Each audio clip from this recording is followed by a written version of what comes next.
We know that half of the hostages are still alive, and we want them back home. And Israel said yes 3 times to Biden's proposal to a hostage deal, and we expect the international community to put all its pressure on Hamas, on the leadership, on the people that influence Hamas, because it's time for them to be home.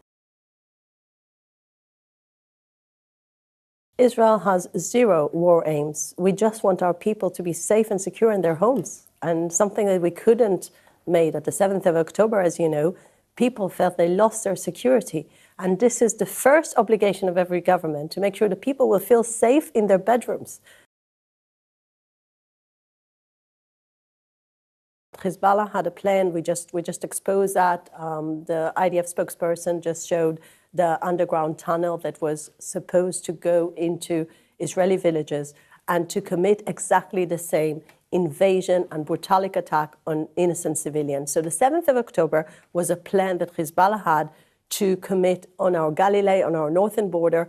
And thanks to our powers, thanks to the fact we are operating on the ground, and unfortunately, we had to do something that we never did in the past, to evacuate 60,000 people and to make sure the northern border will be empty of civilians as much as you can, in order to prevent another 7th of October on our northern border. So Hezbollah was planning this type of invasion, and at the same time, it was holding an arsenal of missiles and rockets that could target every house and every facility in Israel.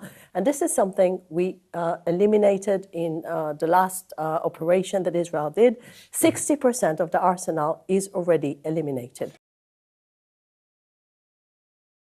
People died because your attack in Afghanistan and in Iraq. There is no Western military, no matter how much cautious it wants to be, that can operate better than the way IDF is operating in a very populated area. What we do, and it's important to say, we warned the population, we made designated areas in Gaza, we called the population in Lebanon to flee, and they're actually listening to our calling, and they are fleeing to a better place to be safe, and we are minimizing casualties. So you need to understand, the main problem is the fact those terror organizations are using them as human shields, and by doing that, committing a double war crime.